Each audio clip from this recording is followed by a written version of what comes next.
Welcome to Diary of an Ex-Ho. I'm Cheri Hardman. I'll be your ex-ho. Today's guest is Liz Thompson. So sit back, enjoy the episode, and remember the old saying, always a bridesmaid when you're a hoe.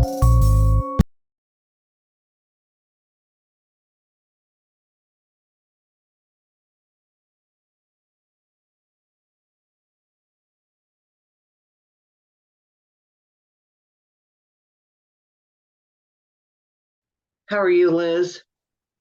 I'm doing okay. How are you? I'm good. I really just jumped out of a nap. Like I'm wearing my nightgown and tennis shoes right now. I just stopped, put on some lipstick, and so I look like shit. So I feel bad that I didn't present my best self to you, but you gotta live your life It's some. okay. I'm doing the thing. Yeah. All You right. gotta live your life. Yeah. Yeah. So we're gonna just start off just to ease into this whole thing by playing a little game. Super easy, so Okay. don't panic. We're just gonna do a round of Marry, Shag, Kill. Yes, I love this game. Okay. But we're doing a cartoon version today. So I'm gonna go get that, and you can. I was having a problem getting some of the pictures, like if they wouldn't let me have the pictures, so I didn't really. I'm doing that, and then I gotta find. Yeah. Okay, you can see this, correct? Yes. All right. I don't know. I don't know about this one, but we'll see. Okay. So we have you marry one, you shag one, you kill one. We have Aladdin, Velma from Scooby Doo, and the Beast from Beauty and the Beast. Damn. Okay. All right. Well, I'd probably marry Aladdin. I think he's beautiful. God. And then Velma and Beast. I feel like it would be such a terrible feminist move to kill Velma. I don't really want to fuck her that much though, but Beast is like an abusive partner, but I thought he was really hot when he transforms, and I'm toxic, so I guess I'll kill Velma and fuck the Beast. All right. That's probably what I would do too. I thought the Okay. same thing. Like I don't want to kill the woman, but I know. What could have a woman in sometimes a my bitch boat? has got to go. So, Yep. Yep. I mean, yeah, all if right. you're just gonna fuck, like, I don't have to have a relationship with this beast. Right. Yeah. Okay. That's how they all start, though. Those toxic relationships. Oh, I know. It's so true. Um, so since we're talking about toxic relationships and that kind of stuff, I'm going to ask you a question I usually ask at the end Okay.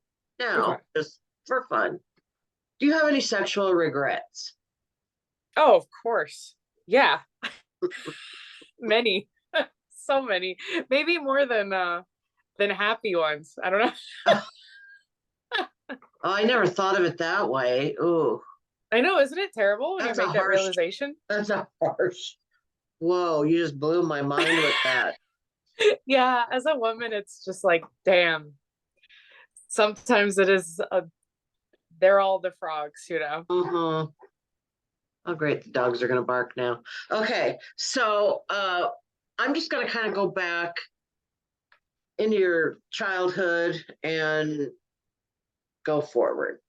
So, first of all, just so you know, if you are tossing and turning in bed tonight thinking, oh, I should not have said that, let me know and I will cut that part out. I don't want anyone to be uncomfortable with what they've let out there because people are really just being real and telling me some stuff. And Hmm. only one person has asked me to take something out, but just Okay. just know. But you got a window of like 24 hours because I edit pretty quickly. Otherwise, I get behind. So just know Okay. that. And Sounds good. so, like, are your parents together? No, no. Were they together when you were growing up, or? They got a divorce when I was like 12, which was heartbreaking at the time, but now that I'm an adult, I'm like, God, I wish they got a divorce way earlier. Just like a household with like no real affection. It's so like, I don't know, sometimes in my modern day dating life, like to to show affection to somebody, it's like I have to really put in the effort and be like, this only feels strange because my parents didn't do this, you know? Uh, yeah, Yeah. that's interesting. So yeah, so they're both people who like, probably should be in therapy and aren't. And we're in the military and they're just like tough people. So I was raised by like some tough people um who are great in their own respective ways and are obviously way better now. But it was just like my brother and I were like artsy kids and they wanted us to be like athletes and to be tough, like maybe also join the military or something. And I was like, we're not doing Uh, that. did they end up getting remarried to other people? My dad did. My this one's this one's fun to tell. So my dad remarried. He married the woman that he had an affair with when I was like about like in third grade or so. My mom caught my dad like cheating or whatever, and it was with that woman that he then remarried or remarried with. And so I assume that they stopped seeing each other at some point because my parents didn't get a divorce until I was 12. So there was some time, but he could have been cheating on my mom more. I don't know. It's hard to tell. Or maybe they Oh, kept contact in between. do And we then we have the same dad? maybe. Uh and then my mom, she did not remarry. She's had opportunities, but she's been with the same partner for a long time. They did not get married, but they're still dating. And they live together. Okay. And yeah, So in any of I those, guess I'm happy so, for them. yeah, did you have a positive relationship role model at all growing up, like friends or other family?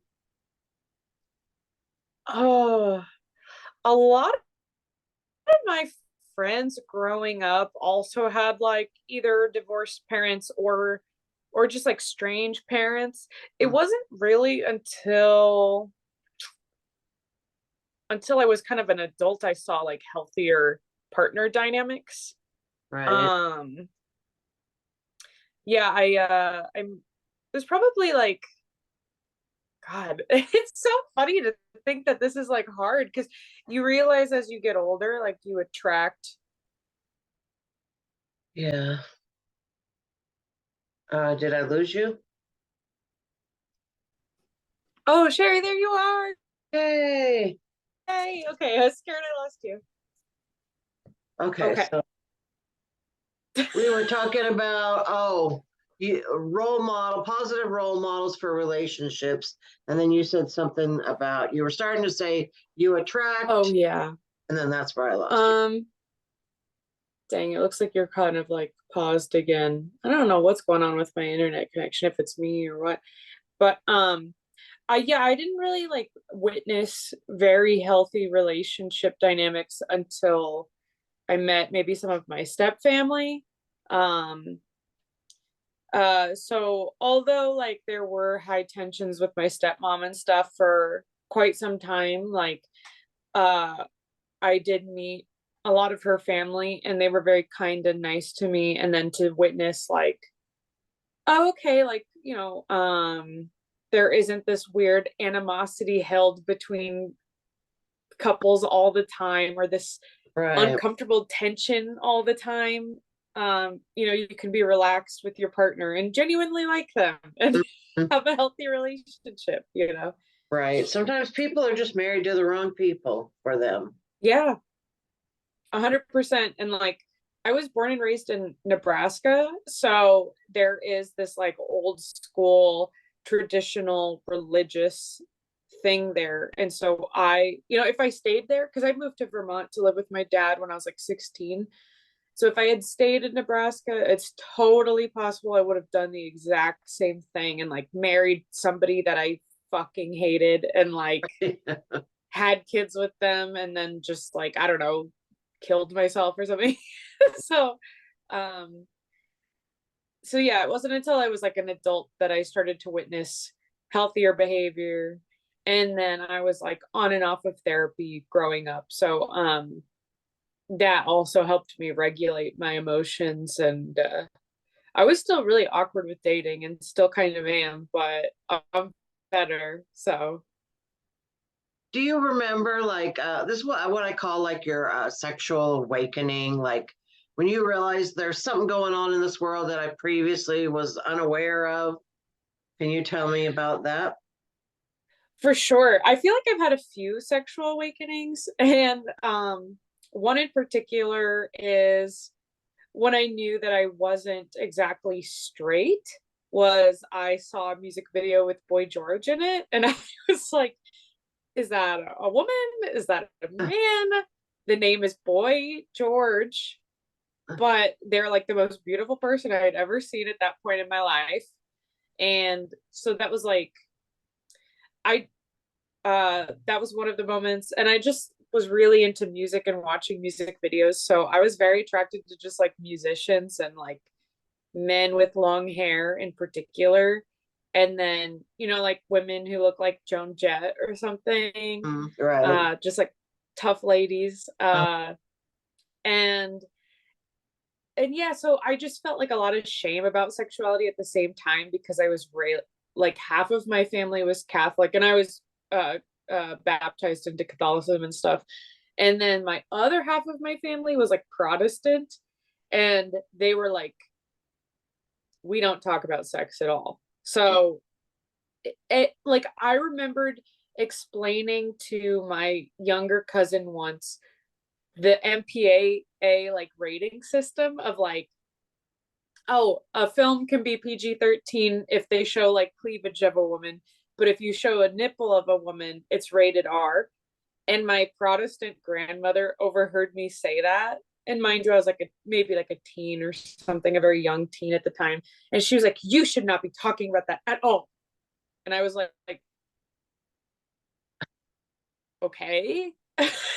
and so I had to like tread very carefully and like, you know, maybe speak about sexuality with like only friends or like I watched a lot of Talk Sex with Sue Johansson when like my parents weren't home. So that was like ways I was starting to get into it. And then I'm also a child of the internet. Like I'm 32. So you know, I imagine we probably got a computer in the house when I was like a young adolescent. Right. So yeah, the internet was also another like way to explore this world, like either through pornography or through I don't know, just like shows and media and uh I don't know, like on like websites like Tumblr and stuff is like where I started to learn more about like feminism in my like Mhm. college days. But I have another moment of like this sexual awakening where my dad and I love to watch like movies and not always together, like separately as well, but like I remembered at the video store back when video stores existed, seeing the cover art for Barbarella, and I'd always just like stare at it and be like, that looks cool, but I never rented it. But one day, this movie theater in Burlington, Vermont had a free screening, like on a big screen of Barbarella.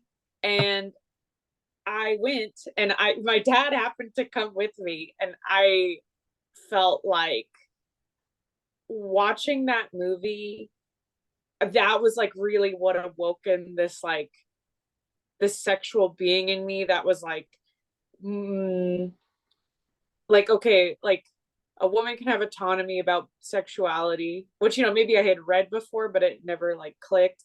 I Right. always was just like I want to have sex because I'm in love with somebody.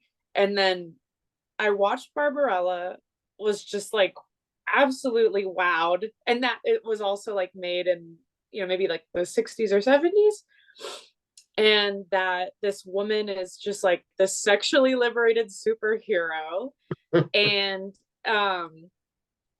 she's doing it with men and women, or like aliens in general. And that night was the night I had my very first one night stand. Oh, really? Yeah, that night. Yeah, which is funny because I watched it in the evening as well. I watched it at like 7 p.m. And then beforehand, this guy on Tinder who I had met the previous night, he was like, "You're the girl from last night."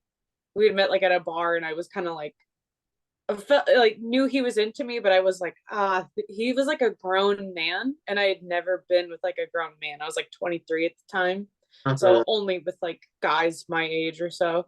Right. And this was maybe like a guy who was like in his 30s, and I got this guy like shut down when this guy was kind of talking to me. And then I watched Barbarella, and I messaged him, and I was like, "Yeah, let's do this." So I talked to my roommates, and they were cool with me hooking up, like bringing this random guy in the house. And it was so funny, it lasted like 20 minutes or something because this guy was on tour. This guy was an audio engineer. So he's like a sound guy for Ian Anderson, and that's like the Jethro Tull guy. Right. So I felt like this was like a one and done kind of moment of a lifetime, because this guy was like Italian, like dark skinned Italian man. His Maybe I shouldn't say his first name, or I don't know. Does it even matter? Should I say his name? Do it. I don't care. All right. His name was Emanuele Giovagnoli, and he had an English accent because he lives in London, but he's Italian. So it was just like all of these like cool things about this guy. You had to fuck it, right? You just had to. I had to. What fool would I be to not? And so, right. and so it was so funny because he asked for my email address afterward, and I was like, okay. And he emailed me later and was like, "Hey, I want to see you in Buffalo, New York. You should come see me in Buffalo, New York." And I was like, I didn't have a car at the time, and I was just like, no. And I later, because he had such a like distinguishable name, I like looked him up on Facebook, maybe like a month or two later to check on how he's doing. And he was like posting about the band I like put a record on when we like hooked up, and he took a picture of the record and was like, "These guys are cool." And then he later like posted about how he likes this band and how they like came to London and played, and he like did the sound for them. So I was like, "Oh, cool." I like kind of inspired that. Yeah. But then after snooping his profile a little bit more, I saw he was engaged. He did not tell me that. I know. So it was kind of like, it was exciting, but I went into like such a weird deep depression when I found out he was engaged, because I was like, I'm a cheater, just like this trauma that I have about my parents. Yeah. But now that I'm older, I'm just like, that's him, that's not me. Like, right. I didn't know. And if I knew, yeah, maybe I wouldn't have done it. I definitely wouldn't have done it, actually. Yeah. But it is what it is. Yeah. I saw Barbarella. That's a great story. Thanks. Barbarella tired. Yeah. Talking about your reaction to Boy George made me think of my reaction to oh God, give me a minute. I'm old. This happens. The guy from Rocky Horror Picture Show. Oh, Frankenfurter. And when he came out, Tim Curry, that's what I was thinking. Yeah, Tim When he came out in that little Bustier number, I was like, oh my God, I never knew that I would think this was hot, but that was like one of the hottest things I ever saw. I agree. I also had the same reaction because it was like, is that man, woman? I don't know, but they're hot. Like, wow. Yeah. Heels, just all the makeup. Whew, yes. And that attitude just, whew. Yes, the attitude. Um, okay, well, I don't need to ask you if there was any uh movie scenes that turned you on or anything. We've discussed movies. What's your definition of amazing sex? Amazing. I think that is when both parties are so excited.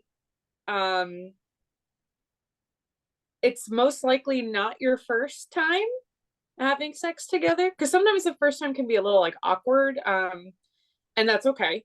But it's kind of like, maybe the second or third or fourth or fifth time you've maybe had sex and you're connecting, you care about each other.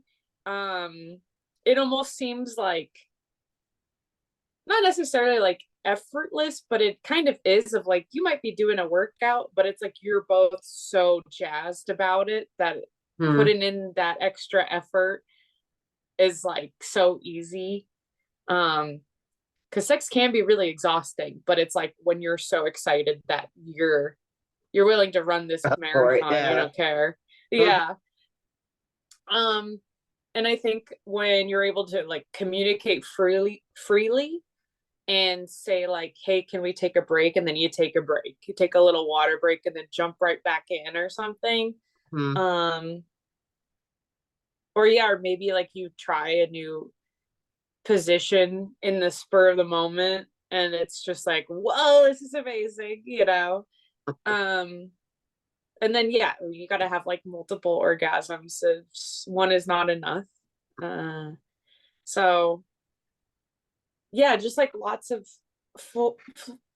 foreplay and just like um just exploring each other's bodies and having a good time. And yeah, like you have like no shame or like self-consciousness about your body and you're just Right. connecting. How is your body image? Um, it's not great. It's gone up and down, throughout the years. Like there have been times where I've been so enamored with somebody and they are like really into me or whatever because I've been a bigger gal. I'm about like 170 right now, but my highest weight was about like 220. So there were times where I was a little self-conscious about my weight, but the people that were with me, like they were with me because they were attracted to me regardless. Mm. So to get over that hump, because some people, you can tell when somebody's like they just want to have sex, they don't want to have sex with you. Right. But so when you get to the point where it is like they specifically are into you, they're talking about like what they like about you, um that kind of like has blinded me about my own self-image. But I don't know, like there are times where I really like how I look and then there are times where like I'm really like upset about how I look. And for instance, right now, like I think I've gotten a lot of attention in the last like year. I was going to the gym like crazy last year because I just went through this like I had gone through a big breakup. I had found out that I had like the uh HPV, the strain that is like the cancerous one. And I was freaking out. And the only way that I could like handle it was to work out like nonstop. It definitely wasn't healthy, but I felt really like I looked good, but I wasn't super into me because of the HPV, which is so silly. But because I did beat it, I got tested in about May or June or so of this year, and I found out I don't have it anymore. So it was kind of like this sparkle of like attraction to myself came back. Or like my libido, I guess, kind of came back. It's still not like 100% there, but I also just had like this back injury, so I haven't been able to work out like how I used to. So I don't feel that hot right now, but I know that like some people tell me I am. And I've talked about this in my stand up. I don't know if you specifically know this, but I started to see a therapist after this breakup, and I had the HPV diagnosis and everything. And my therapist, after our first session, he was like, I really think that you have borderline personality disorder. And I was like super bummed to hear it, but it really explained like a lot about my self-image. And I had really bad like emotional dysregulation. I used to be like a very reactive teen and an adult. Like through my years of therapy, I learned how to like relax, and smoking marijuana when I was a teenager helped me really calm down.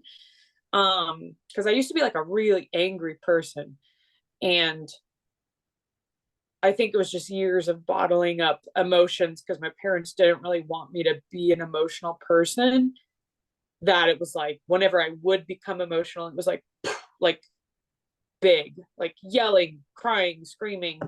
And so um I guess a side effect or one of the things of borderline personality disorder is like you always have a weird image of yourself, like an unstable image of yourself. So sometimes I'm like, I don't really know what I look like.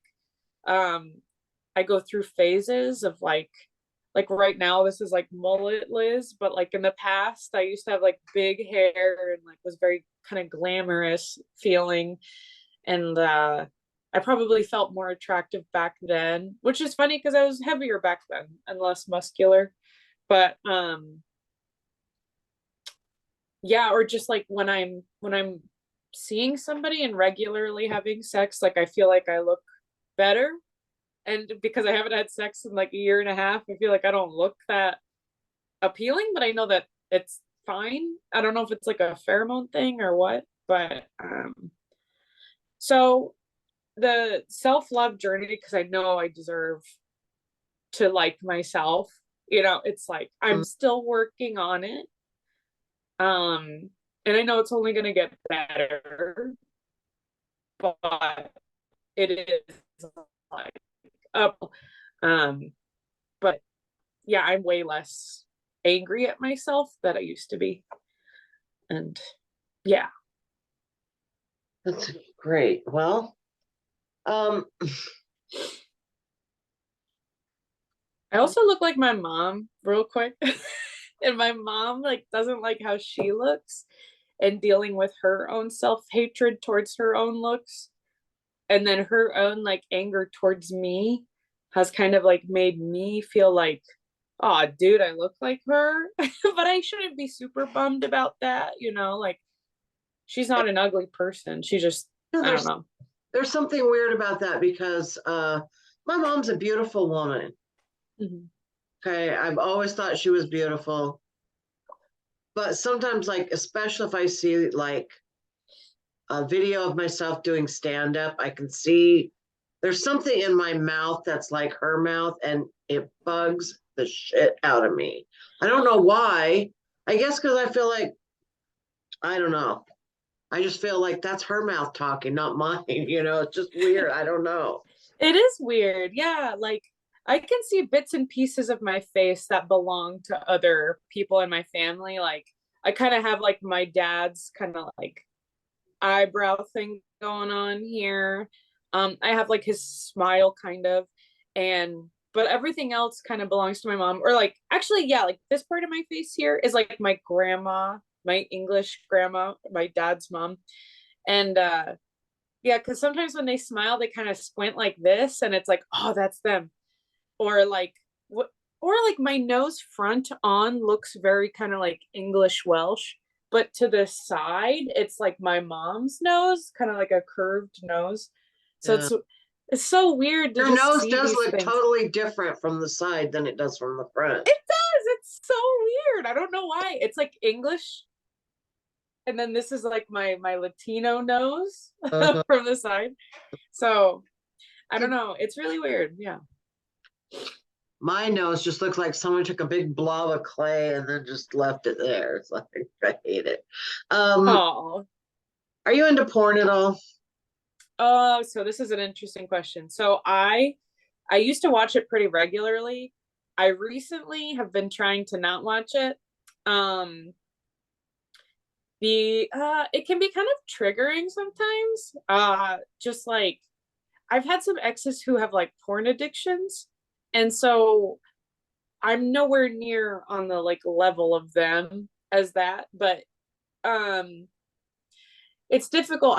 It's hard for me to find like porn that really like bodes with me well, of just like the inner feminist kicks in sometimes, and it's like, is this woman being exploited, like Uh-huh. it does she actually like this, and like, are these orgasms real? They're probably not, and so I have to really like sift and navigate through like a lot of stuff, and I simply do not have the time and energy for it now. So this is like, I've I've kind of like struggled with my libido a few times in my life, and I'm currently in one of those phases where I'm like, I just don't feel that horny right now, and I'm not on meds or anything. It's just purely out of like trauma. And so every once in a while I'm like, I used to be a person who would masturbate like every day, and now, or maybe even multiple times a day, and now I'm like maybe once a week or something.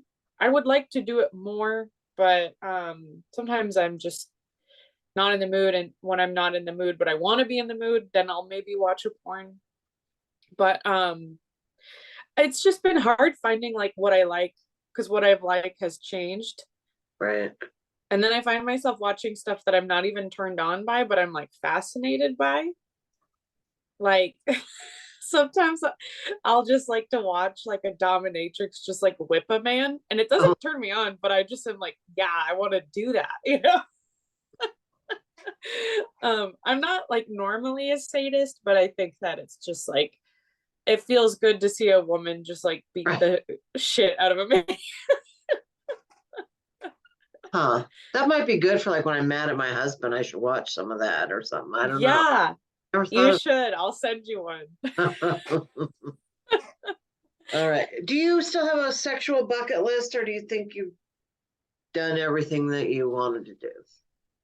I think I still have a bucket list. There's like several things I haven't done yet that I would like to. Like, I've never had a threesome, and I've also never been with a woman. I would like to as well. And I was feeling like after the big breakup with my like big ex like a year and a half ago, I was feeling kind of like, you know what, maybe I should just see women. And then I found out that I had that HPV, the cancerous kind, and I was like, I couldn't possibly give another woman cancer. you know, which I've cleared it, and then there's, as a woman, there's like other things you could do that aren't like penetrative or whatever, but I just was feeling really like isolated in dating when I did have that positive diagnosis, because people don't want to people generally want to just have sex. People, they don't want to like do the extra like not sex stuff. Yeah. Yeah, like I was seeing this like polyamorous assigned male at birth non-binary person, and we dated for like a couple months, and they were very nice.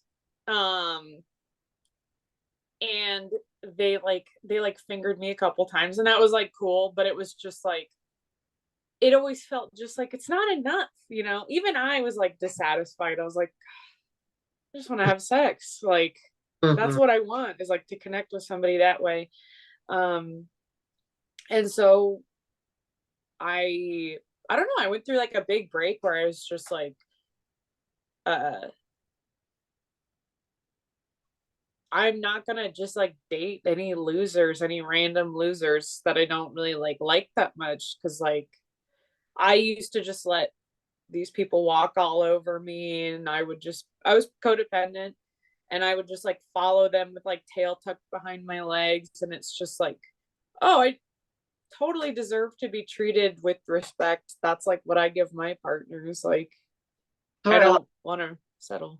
I like to ask people this question, or women this question. Do you have you ever just fucked someone to get them to go home? Yes.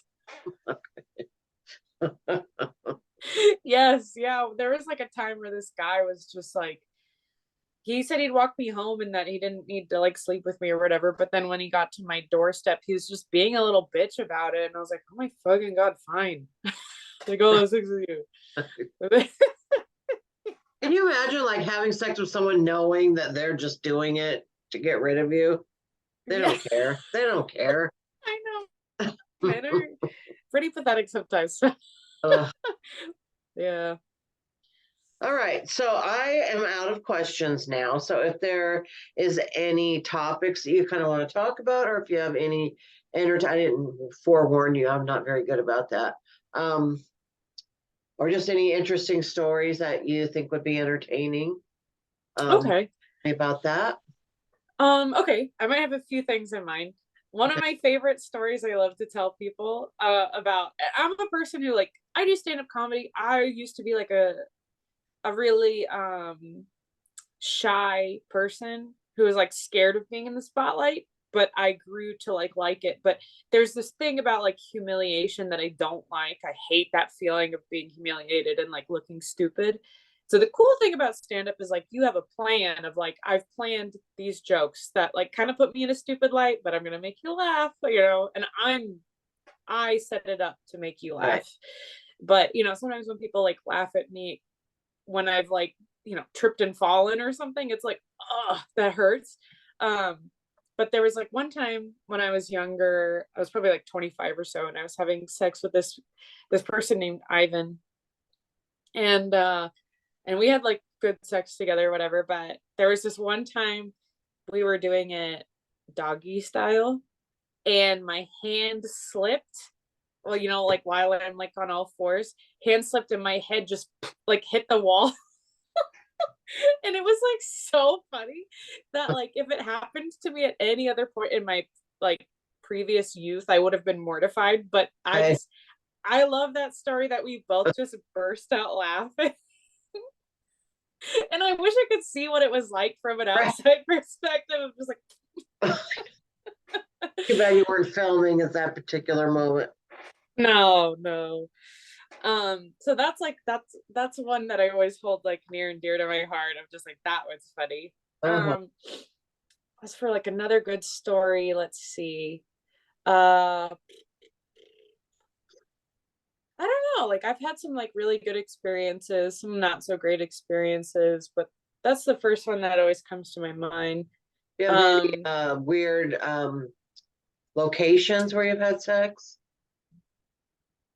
I'm not really a person who's done it in weird places, like maybe at like a party, like where everybody's gone to bed, but we're still in the living room where everyone was, and you're just kind of like, oh, is somebody gonna walk down here? Like, and then you know, like on a gross couch or something. Um, I've only done it like outdoors once, and that was like in Bellingham in like a trail or something. And then yeah, not too many crazy places. It's usually been like a bed. But oh shoot, I felt like I was gonna tell you something.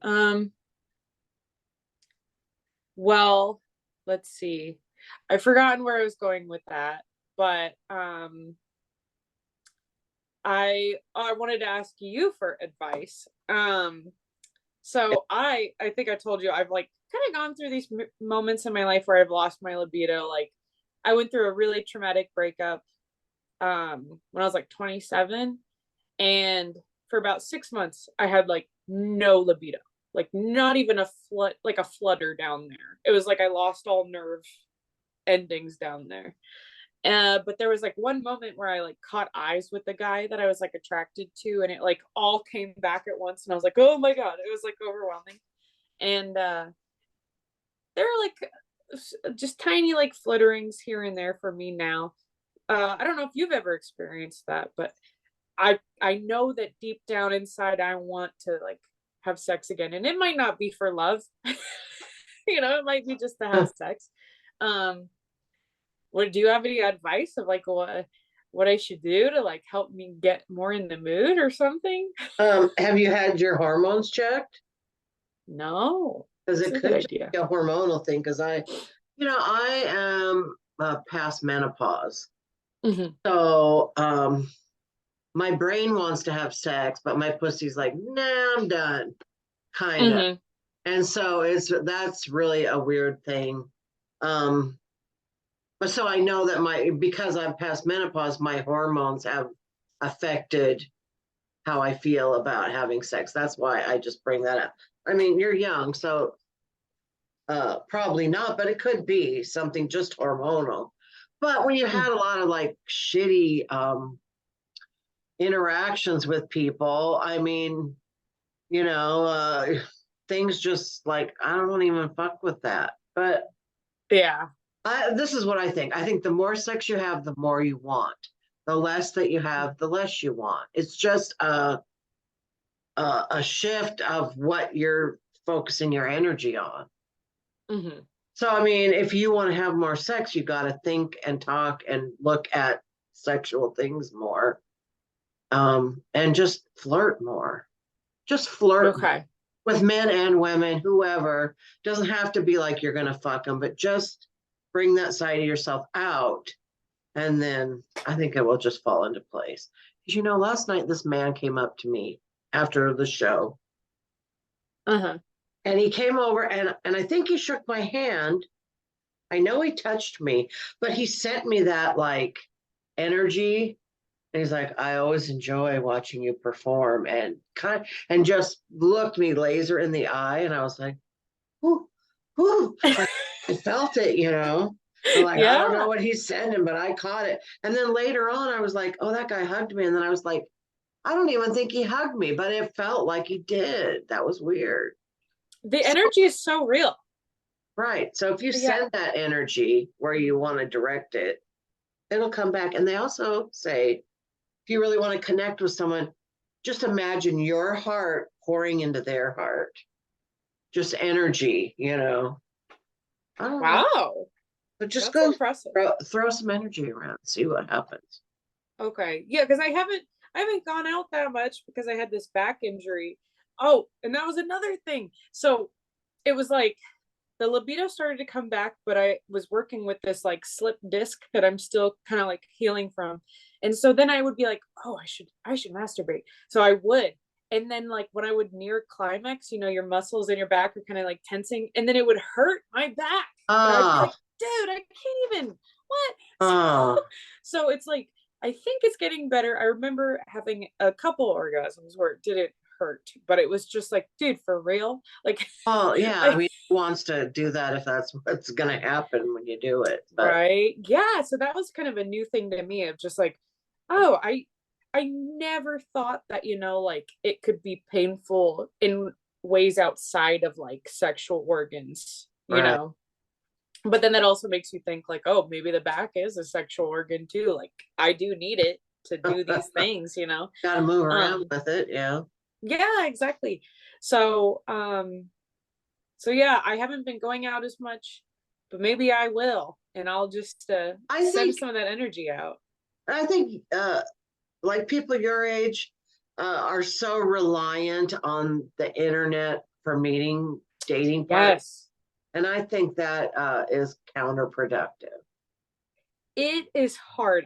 I've tried dating out here in Seattle, like since I moved here, and it is hard because I think a lot of people rely on the internet because it's just an internet culture in Seattle. Like Right. everybody does tech for a job, like except me. And Uh-huh. so they're online all the time. They like their online presence. They're awkward in real life.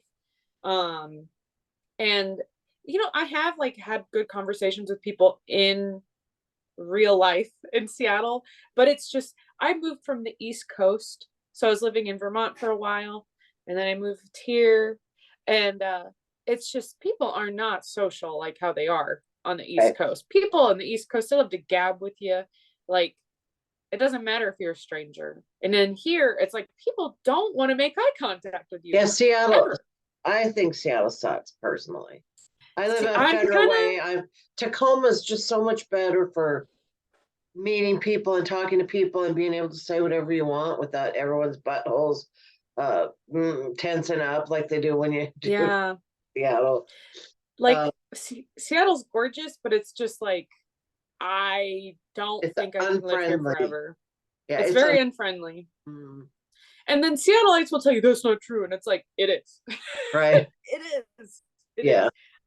I, yeah, I don't know. It's just, I, I used to really not like myself. I used to be really socially awkward. And now that I've moved here, it's like, I feel like I'm at the top of this social totem pole. And that is bizarre to me.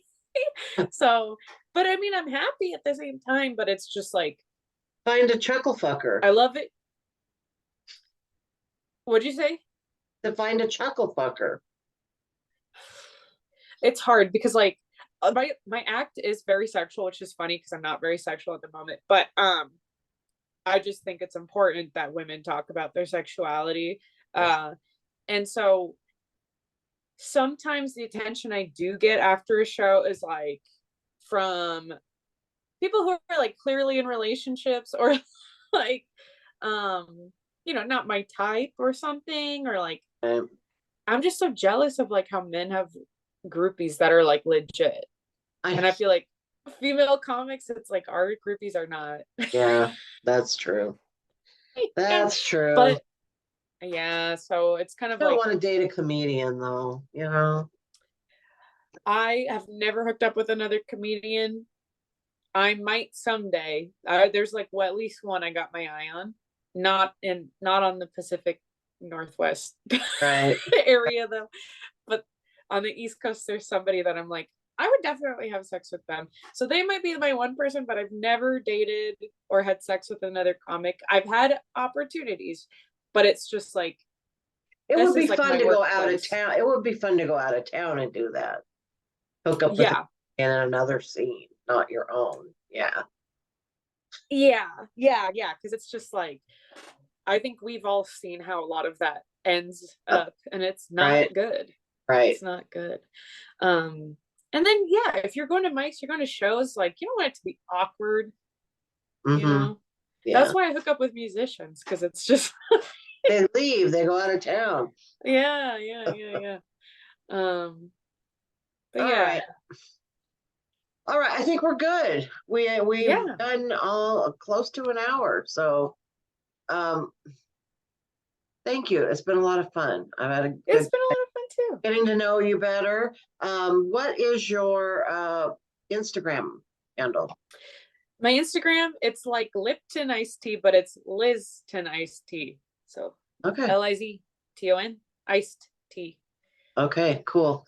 And then this is going to come out probably early November. Do you have any big things in November you want to promote?